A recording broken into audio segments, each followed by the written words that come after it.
Hi guys, my name's Adele Onyango and welcome to another episode of Legally Clueless. No, seriously, I have no clue what I'm doing, but I'm pretty sure I'm not the only one. Welcome to episode 66 of Legally Clueless. Who would have thought that we'd be so far? It means for 66 weeks I have given you an episode. So for somebody who in the past had an issue with consistency, like I always used to talk my way out of doing things or finishing things, I'm pretty proud that I've lasted this long. Actually, this last week on my Instagram, I had like an impromptu Q&A about podcasting, and somebody asked me why this podcast doesn't have seasons and why it doesn't go on breaks. It's literally because if I take a break, the chances that I will not come back are so high. I don't know if you do the same to yourself, but I'm really good at talking myself out of things that I either really want to do or that I'm good at doing. I will find a way to tell myself that I should not be doing it. So that's why this podcast is not going on a break anytime soon. That aside, I really hope that you are coping as well as is possible. Of course, we're in the middle of a pandemic, regardless of where in the world you're listening to this from, that has ripple effects on our jobs, on our businesses, on our interpersonal relationships. I mean, it's just so wild. And I will never stop saying this until, we get to some form of normalcy. Episode 54 has some tips from a clinical psychologist that may ease in what you're going through, at least as far as mental well-being is concerned. So yeah, check it out if you haven't listened to that episode. I also want to thank everybody who is chatting me on the Legally Clueless hotline. It is a buzz of activity. There's people sending their story demos because they want to share their story on an episode. But there's also people sharing music, which is like a major love language for me. You share music with people that you think are cool, that you dig. And so I don't take it lightly when you send me links to songs that you're absolutely loving. In fact, people send that so that I can put those songs as a song of the week. This particular person hasn't told me their name, but they have sent me a lot of music, some of which I've added to my own very many playlists because I'm just like, this is so dope. So the song of the week has come from one of you via the Legally Clueless hotline, and it's Hunger by Florence and the Machine. Such a beautiful song, and even more moving music video. It ends by posing the question, the music video, how many have to die so that you can feel loved? I don't know, I watched the video over and over and over again. So I'm going to put a link to the song in the description box. Check it out. I think it's it's art. It's just art. I also have a soft spot for Florence and the Machine because I dated a guy. We're still very good friends to date. And he was the one who introduced me to Florence and the Machine. And I think there was once where I'm going to expose my age here. It must have been a CD, or did he give it to me on a flash disk? I can't remember, but he put a bunch of songs together. I'm assuming that when he listened to it, he'd think of me. Or maybe it was just like, I think the songs are cool, check it out. Maybe I was reading too much into it, but most of the songs were like Florence and the Machine songs. So yeah. So I'll always remember him when people bring up Florence and the Machine. But check out the song. It's actually really dope. Link is in the description of this episode. So this week has been interesting. So let me start with the good before I get into the tricky. So the good is that I am about to be an aunt. I wouldn't give any more details because I want to respect people's privacy, but I'm super excited about it. Like, I'm just like, can't wait. Me, who is so petrified of babies. But now that it's close to home, I'm just like, I can't wait. We spent the week kind of looking for gifts for the mother-to-be. That was actually quite fun. I also realized something that I knew from before, but like when you see the price tags on some of these things, kids are hella expensive. Oh my word. Hey! But anyway, so that's been like a good highlight of my week. just being there for the mother to be and having those conversations, and obviously the excitement. It's wonderful. Now the tricky. I don't know if you're active on Twitter, but earlier this week on Twitter, one of my friends, and he started this conversation I think a year or two ago, but he brought it back this week. And the hashtag is killer workplace culture. And basically people were just sharing their stories anonymously of being in jobs where the work environment is extremely toxic and how that affected them. Again, in the description of this episode, I'll put a link to the page, which is the Courage Stories page, where people are sharing these stories. I mean, some of these stories are just, a lot. There's one of a 25-year-old who was working a very stressful job, and he ended up being diagnosed with hypertension at 25. There's a lady who shared a story that her husband, who's a creative in an advertising agency, attempted suicide. There were some stories coming from the financial sector saying how people in their 30s were getting strokes, ulcers, cancer, linked to the stress they were experiencing in their places of work. There was another story where someone was diagnosed with severe depression and PTSD just based on their work environment, which is wild and it's so unacceptable. It shows that this is a real problem and it needs addressing, and we need management and anybody who in a workplace is in a position of leadership to really be mindful about the environment that their employees or their juniors are working in, right? I mean, even if you think about the efficiency of the business, you will not be efficient if your staff are battling various mental health and actually also physical health issues, right? So it's good business to have a healthy workspace. Anyway, so it really then inspired me to share about my story, which of course I've shared on this podcast before, but I'd never tweeted about it. I don't know why. I think, there's like a slight fear of being blackballed in the industry, especially like the media industry. You're told how it's such a small industry. Even when you leave, you don't know when you'll come back, when you'll need a job again, and blah, blah, blah. So you I don't know, maybe because of that, then I tried to just not overshare. Obviously, in some episodes of this podcast, I have shared, but I consider this to be such a safe space for me. So anyway, I was then moved to share my story on Twitter and just document how certain things affected me in terms of working in a toxic environment, what that did for me anxiety-wise. Like my anxiety was, I was in a bad space in terms of my anxiety for sure. Especially like Sunday afternoons. Sunday mornings, I would be cool. Let the clock just hit 2 p.m. when I know crap, Monday's around the corner. I would just get into this funk. My stomach would be in knots. There was a point when I was really like constipated. There were points where like my alarm would ring because I was working a really early morning shift. My alarm would ring and I would burst into tears, or I would wake up like an hour before my alarm and just like lie there just dreading, shit, we have one more hour until we have to go into that space. I remember one thing that would add unnecessary stress in an already toxic workplace was like managers trying to divide and conquer and pit people against each other. And it was just so overwhelming because managers are telling you something about people you work so closely with, and it's so unnecessary. And I always used to like vent to my sisters, my close friends, my partner, and I'd just be like, why can't we just come to work, do our jobs and go home? Like, what is all of these shenanigans? Why? I also on Twitter shared about how I was constantly sick. I don't know if I've shared this on the podcast, but I remember the more I was aware of how toxic my workspace was, I would constantly be sickly.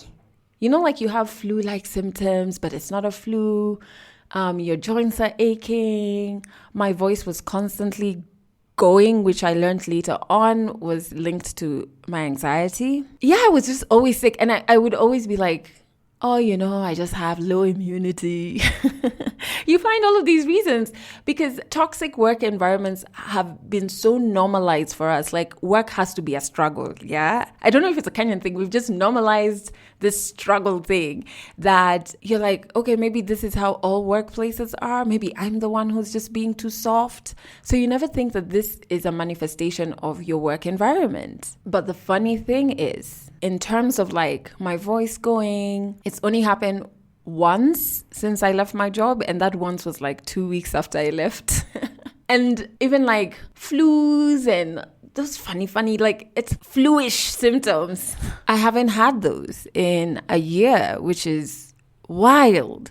And I just think sometimes we forget how our environment and the stress that we are consuming or the trauma that we're experiencing actually does manifest physically. It affects your physical health. It's not just a mental health thing. It affects your physical health as well. So I shared about that and it felt so good. Although I was so scared initially. So even all my tweets I sent to my sisters, I was just like, have I said anything bad? Like, will there be a manager who reads this and just say, okay, I'm going to blackball this chick, or I'm going to make sure she never finds any job in this media industry ever again? Because that's the thing. It happens, right? But my sisters were just like, no, you've not said anything wrong. And it's your story. At the end of the day, speak your truth. So I did. Yeah, because that's an actual fear. I know of people who left the industry to do their own projects or businesses, and they would get blackballed. Like, in terms of like media coverage, if your project needs that, you just get blackballed by the industry. And this is in Kenya, like, so it's a legit fear. But I think it really shocked me how working in a toxic environment affected me. Like, I never expected it. I didn't think it could break me in the ways that it did. So again, if you check the description of this episode, there's a link to the Twitter page where people are sharing these stories anonymously.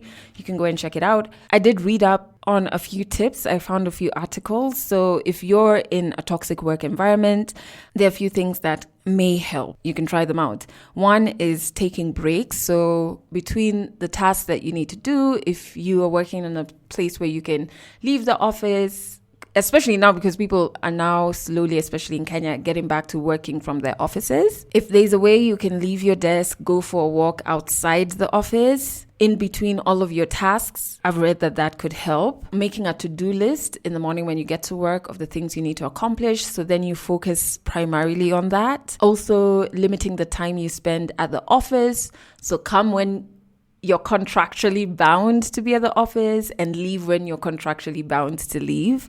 Avoid office gossip, which is a really key point. That can really mess with your anxiety. I know where I used to work, there would constantly be gossip around, oh, there's a retrenchment coming. Oh, we're hearing they're dissolving this department. And that stuff really messes with you because every day you go to work thinking this could actively be my last day. There could be a retrenchment. And especially if you work in a space where they don't have good communication skills between management and employees, that gossip can mess you up. Don't take on too many tasks. I guess this is linked to learning how to say no and knowing your contract, so you know exactly what your job description is. And when people try to give you more tasks, being able to stand up for yourself and say, hey, that's actually not in my docket.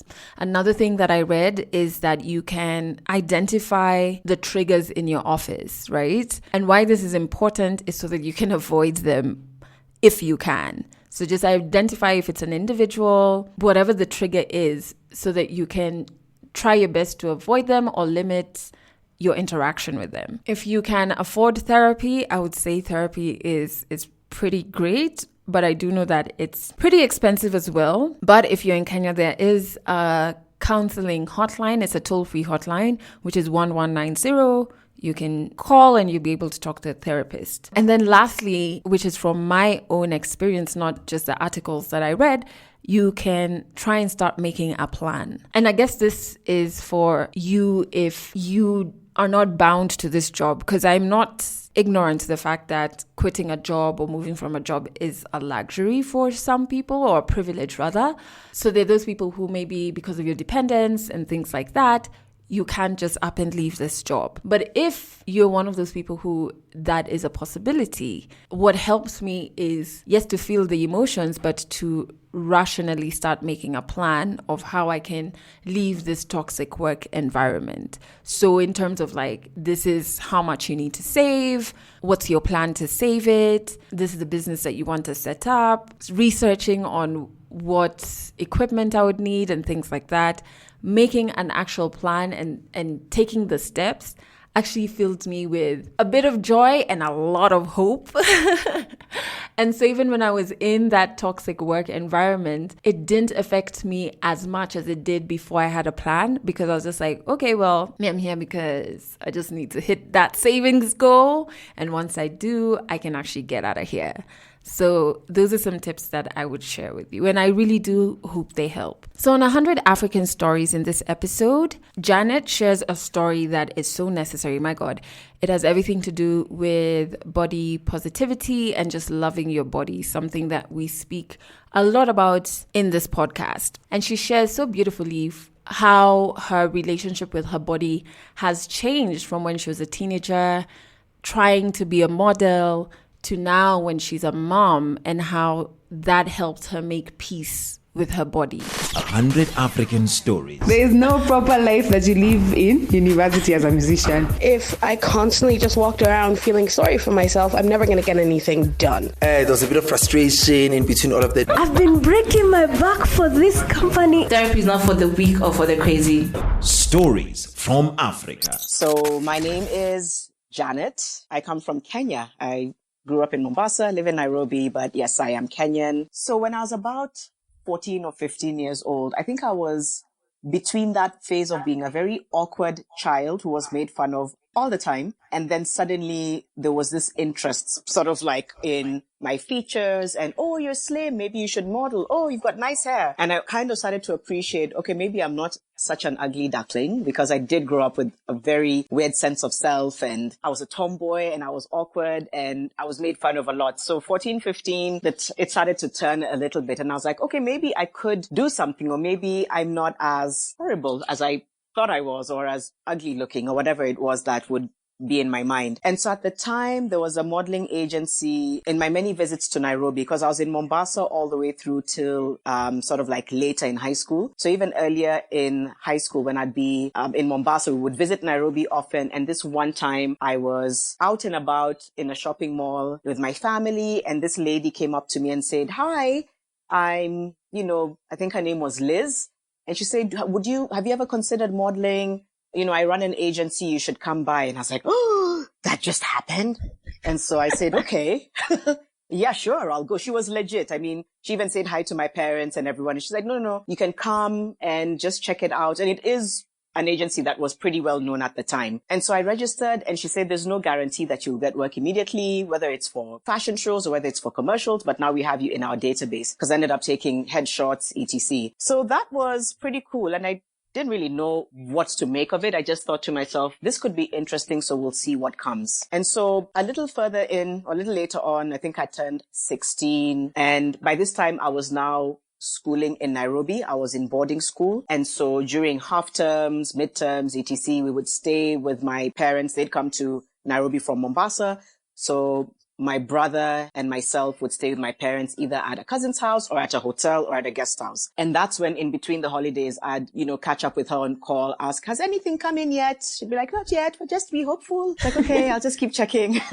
Then the work started coming. The work, it was few and far in between in terms of the appointments. So one of them was, oh, we'd like you to audition for this commercial. The other was, oh, we'd like you to test for this fashion show. And that's how it was. That was my version of I'm modeling, even though nothing was really fully booked. There was some kind of promise. And so during this time, I was sort of like in between high school and self-discovery and all of this, and finally finding a way to appreciate the way that God made me.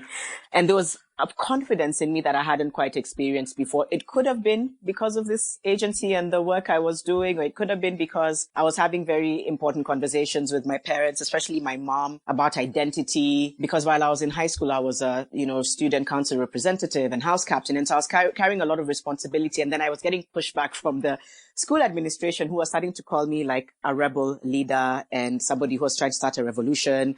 And it became pretty crazy. And so bringing it back to the conversations I started having with my mom, she was like, sometimes when something is placed upon you, you will be persecuted. So just do you. So that combination of having these conversations of this is your personality, appreciate it, and having some kind of work in this agency was starting to make me feel like I could try out new things. And so this one time the agency said, hey, there's this huge sort of like, I think it was a workshop. There's a workshop happening. We're calling in everybody who's in the database. And this agency had a lot of women and men in their database who were doing a lot of work in Nairobi at the time.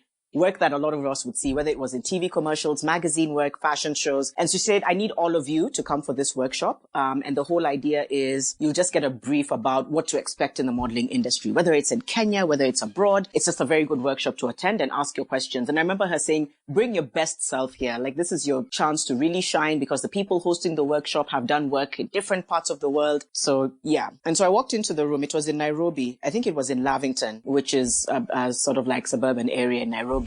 It was in a house and we were many. I think we must have been between 60 or 80 of us in that session. And I'm talking about people I'd seen on magazines, people I'd seen in TV commercials. But I said, it's okay. So I was told to bring my best self and I belong here. Yes, I belong here. Who was in the room was one guy that he was just life. He was also a very popular model at the time, but we'd become friends. And so I'm like, not only is he fine, but we're friends. I'm going to impress. I got this, Janet. You got this.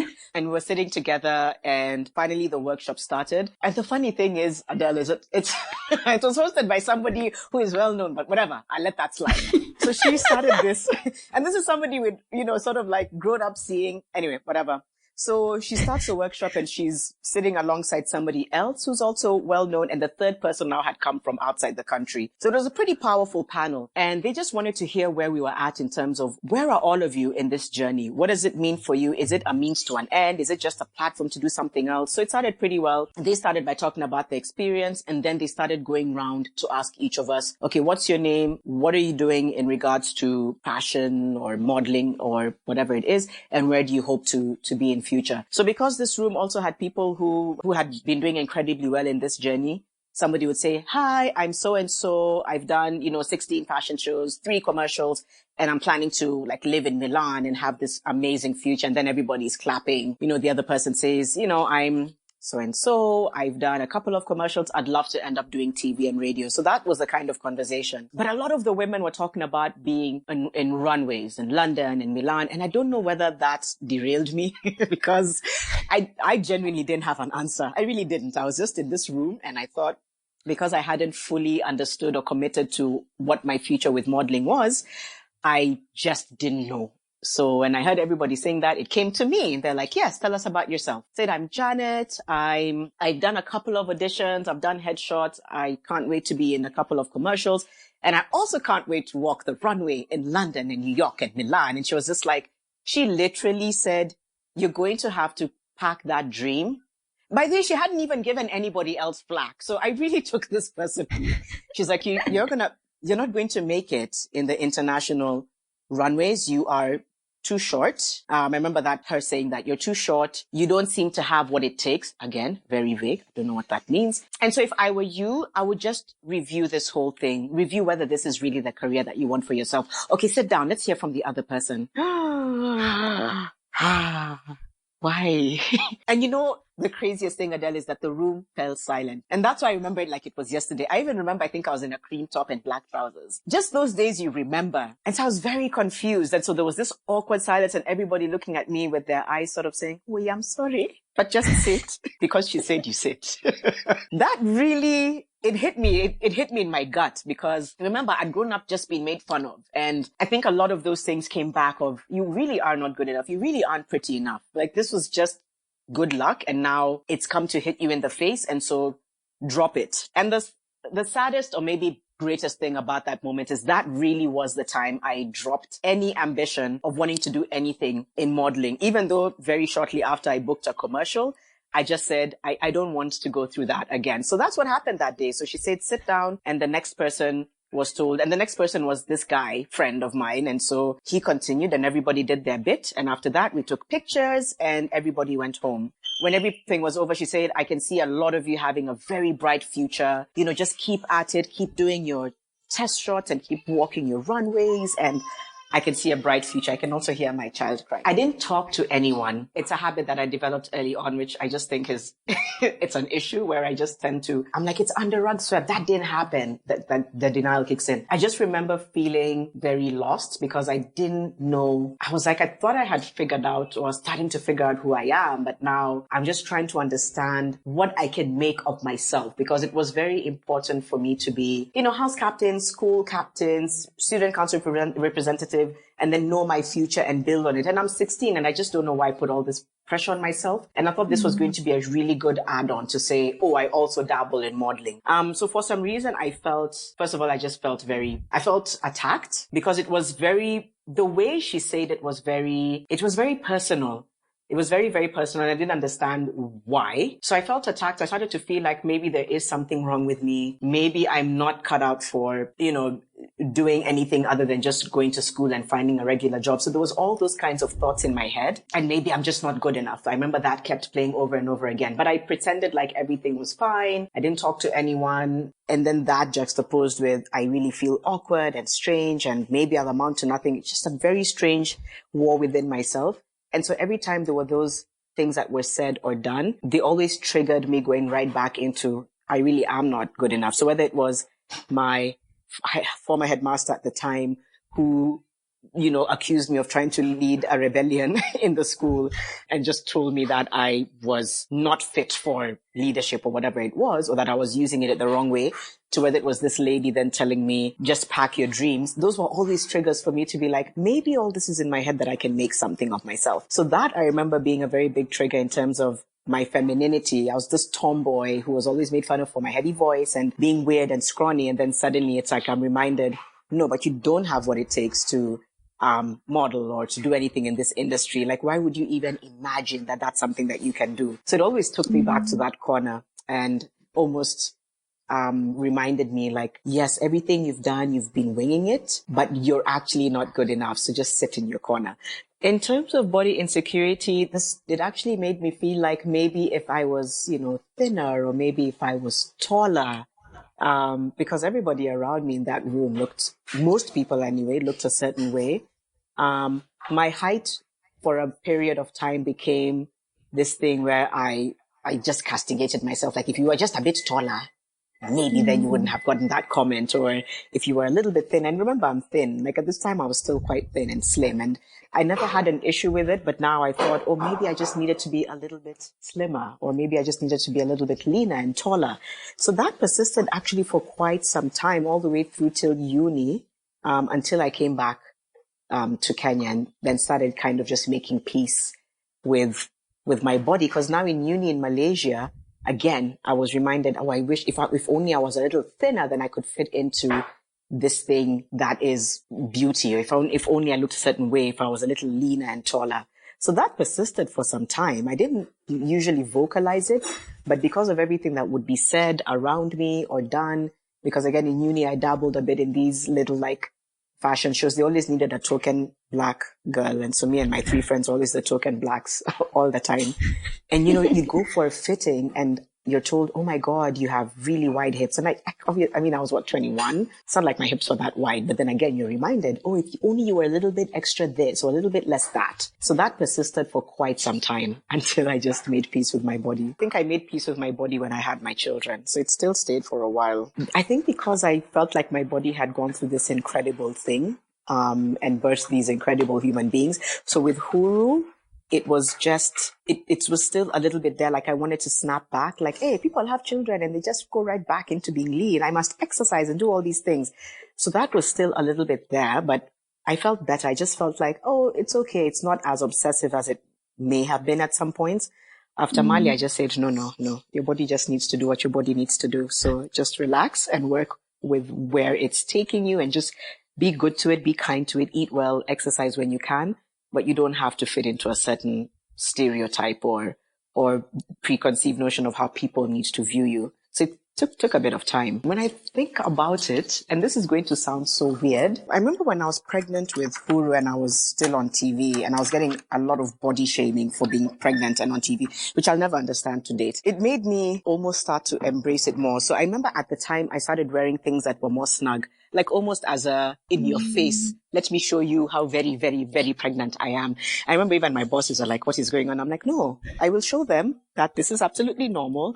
So that was, because before I would wear maybe like more sort of like loose fitting outfits, but then I got appropriate maternity wear that it doesn't mean like I was squeezing my stomach, but it just means it was more pronounced. So that's something I started doing. And then I even did a crop top with my pregnancy for a magazine shoot, which the magazine at the time told me nobody had ever done that. I'm like, then let me be the first. So I think I started really showing, it was almost like me saying to the world, no, this is something that's very natural, something I'm very proud of. And you're trying to set me back by saying I'm being whatever it is in your mind that you think I'm being. So no, this is me embracing this journey, this process. Maybe that was one thing, but I find what's very interesting over time is that the ways that I feel most maybe beautiful or confident or, what's the word? Is when I wear modesty wear, which I don't really understand where that's come from. So doing my head wraps make me feel absolutely amazing, or wearing something that's completely, yes, it fits really well and it holds me well, but it still kind of covers me. And I'm trying to understand what that means, because lately that's what I've been doing and I feel amazing and so I don't know whether it's just a phase or whether I just absolutely love how modesty wear tends to look when it's done right, or whether it's something else. But that's kind of the space I'm in right now. And I just need to interrogate it more. It's such an individual choice. And it's funny you're asking this, Adele, because I've been trying to look around and see, or even if it's people I know and trying to observe when you're at a certain place in your life. I think a lot of the time it's whether or not you think it or know it, it shows in the way you carry yourself and in the clothes that you wear, which I think there's a story there. Like I said, for me, I'm not sure where that space has come from, which is when I wear a head wrap and I have dope makeup and a nice pair of long earrings, I just feel like a queen. And it's got nothing to do with, oh, I'm trying to cover. I almost just feel more in charge when I do. And it might have something to do with my history or my relationship with my hair and my body. My hair has also been a very big tool for conversation in my life, because it's really like, even now, it's really, really long. And so even at the time when I was dabbling in modeling, they would always be like, oh, we need to put her in something for hair. I'd be like, oh, my hair. And now suddenly I'm covering my hair. So I don't really know what it means. I just know that it doesn't mean I hate myself. It just may mean that I'm trying to reintroduce myself and my body positivity back to myself in a way that works for me, that may not make sense to the outside world. Because the other day, somebody actually asked me, based on my social media post, they're like, I don't remember the last time I saw your arms or your hair. Because you're always in a head wrap, or like you're covered all the way to your neck, or you've got long sleeves. And I was like, actually, that's true. And I don't really know where it's coming from. It could be that there's a little battle within myself that I'm still trying to understand. But then why do I also feel incredibly beautiful when I dress this way? It's so strange. So I don't really know. I think I need to have another meeting with myself about it. So for me, in terms of affirmation, I've really come to a place where I'm like, this is a work in progress, and there's such a connection between mind, body, soul. So if there's something missing, it'll affect the other. So I don't look at it as just my body or myself. I say, okay, you're being triggered because of this thing that happened or this thing that was said. So address that. And every time I address the root cause of why I'm feeling a certain way, I don't feel so bad. It even comes back to how I feel about my body. I'm like, okay, I still have goals. I need to get there, but it's not a train smash anymore. Maybe that's age. Maybe that's wisdom. It could be a thing about just growing older and just feeling like this is not the most important thing in the world. As long as you're healthy and happy and you're trying to address the triggers, that's important. So yeah, there's that affirmation. It's just like, it's okay, sis. Like I think mid to late 30s just did something to me. I still have days where I'm down or don't feel great, but then I remind myself that it's completely normal. So I try not to get sucked into, if only you looked this way, then this wouldn't happen to you. If only you were this kind of person, this wouldn't happen to you. And it's just more about saying this is literally just work in progress. And I just try and doll myself up sometimes. It makes me feel good if I'm doing something, even in quarantine. Like today, I'm dolled up. Just because it just feels good. Or I just wear my favorite knit sweater, even if I'm in the house, and have my favorite cup of tea. Just a lot of self-care in whichever way I can. Are there days that I feel weird about my body? Absolutely. Like you, it's when I'm on my periods, or it's when maybe if how do I say this? Sometimes I blame myself for things that have happened in my life, and it's something I'm really, really trying to work on. And sometimes I categorize that with maybe if I looked this way, if I dressed a certain way, then this may not have had to happen. It gets so bad that I literally break down and cry, but it's less than it's been.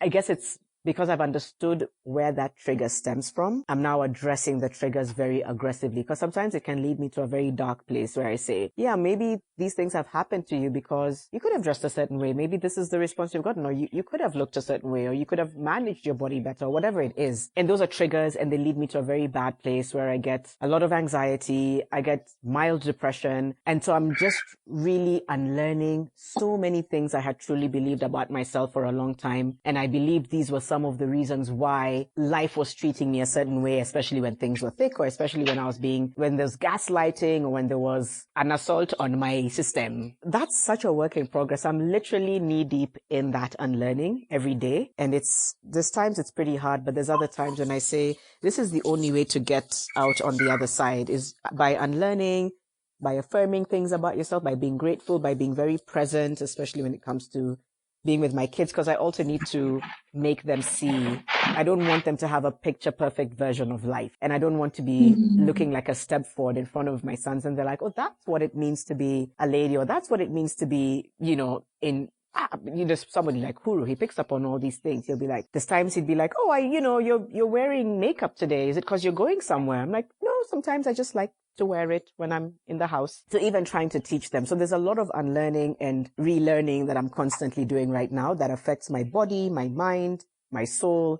And it's just a work in progress. I think it's just day at a time. Catch our next African stories in the next episode. Oh man, I think that's such a necessary story, and I'm just so glad that she told it, because we have such complex relationships with our bodies. There's so many things and people and experiences that influence whether we're going to love ourselves as we are, whether we think we're enough, whether we're going to try absolutely crazy things to alter how our body looks like. And I also found it so beautiful that she said that motherhood helped her be at peace with her body, because I think mothers, especially right after giving birth, society has this strange, harsh, unattainable standards that they set for you gotta snap back and all of these things. And I'm like, this body just gave life, which is beautiful, but it's also a lot for a body to go through, right? Can you just cut mothers some slack and stop setting expectations for them in terms of their bodies? I remember a couple of episodes back, I think when I first had Linda Nyangwes on the podcast, I did share about my own journey with like my body. I have scars at the back of my leg, although right now I'm using a lot of shea butter on my skin, and I'm noticing that it's really helping my scars. Weirdly, I don't know, it's really helping my scars kind of not disappear, but is it toning them out? I don't know what the word is, but there's something happening, I think, because of the shea butter. But yeah, I'm still very conscious about them. And there was a point back in the day that I was very conscious. So I would never wear short sleeves, and I would never show my legs. So even when I wore shorts, which I absolutely love, I would wear stockings underneath my shorts. It did not matter if it was in the middle of that January heat that hits Nairobi. I would be in my stockings. I never used to swim as much, which is crazy because I grew up swimming competitively and I love swimming. But because it would mean that I would have to show my legs and my arms, I'm just like, not so much. I think it also influenced, my relationships. If I think back, I've not been in too many relationships. But I think there are like two where I think my very first relationship, I was just like, yo, there's no physical aspect to this relationship. Not because I was brought up in the church, but because I was just like, oh man, I've got to show my legs and my skin to this person, and it means I'm ugly because of all of these scars.